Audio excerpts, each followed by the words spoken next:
berkaitan dengan mumtaz lah tadi kita kan. Adakah mumtaz ni kita ukur cukup sekadar di atas kertas? Saya baru ni saya baca satu tweet. Dia kata kau ni kita tak Jannah, kau ni mumtaz atas kertas je, tapi adab tak ada kan. Macam adakah cukup kita mumtaz sekadar di atas kertas? Tapi macam mana pula dengan mumtaz dari segi akhlak dan sikap kita? Dipersilakan. Terima kasih akak ucapkan kepada saudara Zainul Izzuddin Zulkifli. Tadi sebenarnya nak panggil Zainul je, tapi sebab dia cakap akak Siti Khadijah, maka kita kena Muhammad. Adikku Zainul. Seterusnya yang saya hormati, lagi saya segani kepada Ustaz Syafiq bin Sayyidi yang berusaha, adik saya lagi Ahmad Kamil sebagai MTP Majlis Tinggi Perubatan sesi 2014-15. Seterusnya adik saya lagi saudara Hanis Iqbal Hazaidi, pengerusi PCK kita. Seterusnya barisan kepimpinan PCK yang akak sayangi dan juga yang akan nak ucap tahniah dan syabas, barisan DJK pelaksana Impiru pada malam ini, serta tak lupa abang-abang, kakak-kakak serta adik-adik yang akak kasihi sekalian. Assalamualaikum warahmatullahi ta'ala wabarakatuh. Saya rasa sebenarnya dah lama dah tak bercakap di hadapan, maksudnya secara formal. Dan hari ini digandingkan bersama Ustaz dan juga adikku sayang Zaidul. Maka rasa bersemangat dan rasa seronok lah dapat berjumpa adik-adik dan juga abang-abang, kakak-kakak yang ada. Jadi kita nak cula. Siapa tahu undang kat sini, sila angkat tangan. Tengok, terus tak cakap angkat apa, angkat tangan terus. Angkat tangan. Tahun 5 angkat tangan. Tahun 4 angkat tangan. Tak apa, dalam bilik tu saya anggap semua lah. Tahun 3. Okey, tahun 2. Okay, mantap. Semua ada. Tanya. Bagi tepukan sikit. 1, 2, 3. Saya nak bagi exercise. Sebab kita malam-malam ni dah pukul berapa? Dah pukul 8, 8.30 lebih sikit. Maka ni ada orang dah tidur sebab dah azan Isyak. Kalau akak pun tidur kat katanya, sebab nak bangun awal pagi. Esok pukul 7 lah ada kelas. So ada kelas ni. Jadi tapi malam ni jaga selalu kalau Raudhah tu. Sekarang cuba tanya siapa yang pergi dengan akak Raudhah kan, akak macam mana sekali pukul 8 lebih ni dah KO lah saya kena. Orang duk kerja-kerja lah kat sikit bangun. Macam tu. Tapi malam ni kena jaga. Maka akak ucap sekali lagi syabas dan tahniah. Dan akak ucapkan terima kasih sebab sudi jemput lah penganjur jemput akak pada hari ini. Akak rasa lepas ni tak tahu lagi cakap lagi ke tak? Harap-harap cakap lagi lah sebelum kita berpisah. Allah. Oh, sebelum tu nak tanya, sihat ke semua? Sihat, Alhamdulillah. Bagus. Ustaz sihat? Alhamdulillah. Adik Zainal sihat? Alhamdulillah. Bagus. Bagus. Maka tadi adik Zainal tanya, mumtaz atas kertas juga yang kita nak ataupun mumtaz sahsiat dan akhlak? Kalau akak dah tanya soalan ni, confirm lah nak mumtaz. Takkan kita tak nak mumtaz? Tapi setakat ni tak pernah dapat mumtaz. Tak pernah rasa mumtaz. Jadi kalau tanya akak mana nak mumtaz lah. Cuma bagi pendapat akak, orang yang nak mumtaz atas kertas ni materialistik lah. Sebab apa nak? Contoh lah, macam akak duit kan, kalau saya menang, akak jangan lupa masa tu zaman kegemilangan. Tapi sekarang dah tak ada lah, better kan. Jadi ini masa tu niat lah, kalau saya menang memang nak bawa duit lah. Duit je. Rupanya dapat yang paling tinggi, 800 lebih. Menang kata apa, bisyarah lah dia, betul tak? Masa dia memang apa lah, atas sekali macam tu. Jadi bukanlah nak bangga, tak bangga pun. Ini akan nak sebutkan bahawa kalau kita dapat sesuatu yang paling tinggi, orang bangga lah. Orang rasa tak tahu nak cakap. Tapi akan tahu dapat lah. Intinya sebab tu akak kata kalau mumtaz atas kertas ni materialistik lah. Kira macam kalau akak dapat duit banyak masa akak jadi dulu lah, zaman dulu duit dana meningkat dengan banyaknya daripada tahun sebelumnya. Jadi kita rasa seronok lah, rasa satu kejayaan yang besar bagi sisi kita. Tapi sebenarnya itu ahli perbuatan juga yang support, bukan akak pun. Dia sama-sama lah. Jadi dia dah dapat point kat situ. Akak sebut tu perbuatan tapi ada benda lain kat belakang. Fikir-fikir kan. Jadi kayaknya pada hari ini akan nak bawakan, cuba kita bayangkan seseorang di hadapan kita, dia ni Mumtaz Halatul tiap tahun, tapi ada dua orang. Belah kanan kita, kalau kita tengok dia ni tenang dia rasa. Kalau kita jumpa dia suka je. Tapi belah kiri, kalau kita tengok dia Mumtaz, tapi kalau kita tengok tu kadang tak tahu nak cakap, benci, kadang geram, kadang rasa nak penyek ke. Jadi kayaknya apa yang akan nak sebutkan ialah tentang akhlak. Akhlak ni memainkan peranan yang sangat tinggi lah. Kayaknya khususnya kalau dalam kejayaan. Mumtaz satu pendefinisian semula. Akan setuju sangat dengan tajuk ni.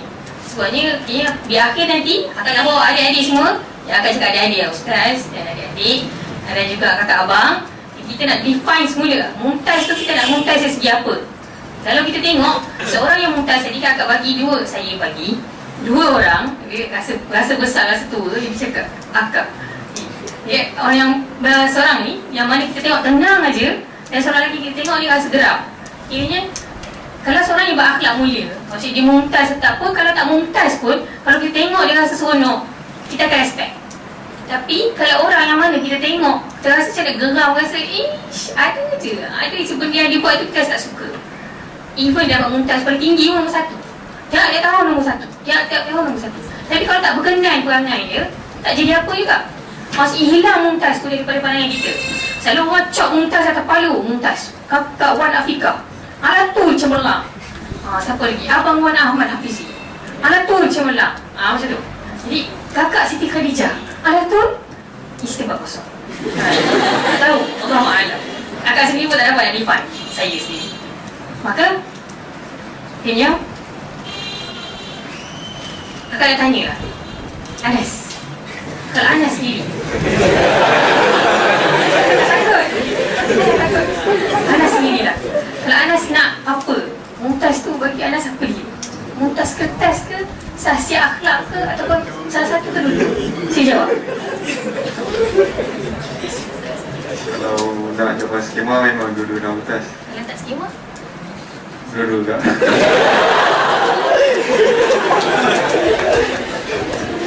Menarik jawapan tu. Skema nak dua-dua, tak skema pun dua-dua juga. Ingatkan ada beza lah. Okay.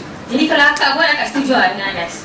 Akak lah dengan Anas kan. Saya setuju dengan Anas sebab saya pun nak dua-dua.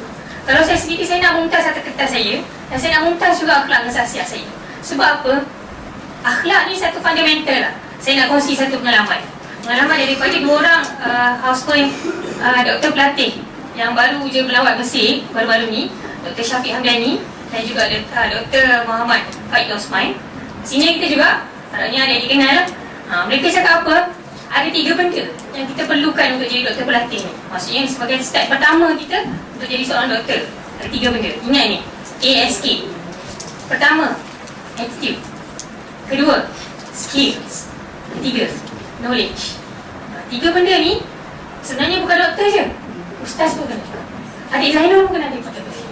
Maksudnya dalam apa sahaja pekerjaan, 3 benda ni fundamental ataupun benda yang vital. Kita kata vital sign tu, inilah vital sign tu.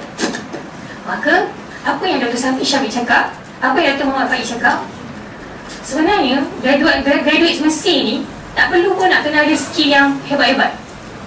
Tak perlu pun kita kata nak kena ada, dah kena pandai dah buat suturing dah stitching yang hebat macam Abang Muhammad Rahim kita ajar dalam Meteor tu kan. Siapa join dia tahulah. Ataupun dah pandai dah sebenarnya buat laparoskopi, dah pandai dah buat sambut normal delivery semua, hebat sangat. Memang balik-balik tu bagi saya buat je tak apa, saya beres. Bukan macam tu. Tapi apa yang penting adalah attitude kita. Kalau kita tak ada attitude yang baik, okay, kalau pergi hospital lambat, kalau kita jumpa patient marah, kalau kita dengan senior-senior pasang muka, kena marah melenting, nangis bagi akhwat. Masuk toilet, regang gitu, tutup. Sebab nangis. Maka attitude seperti ini kita tak payah impikan tinggi.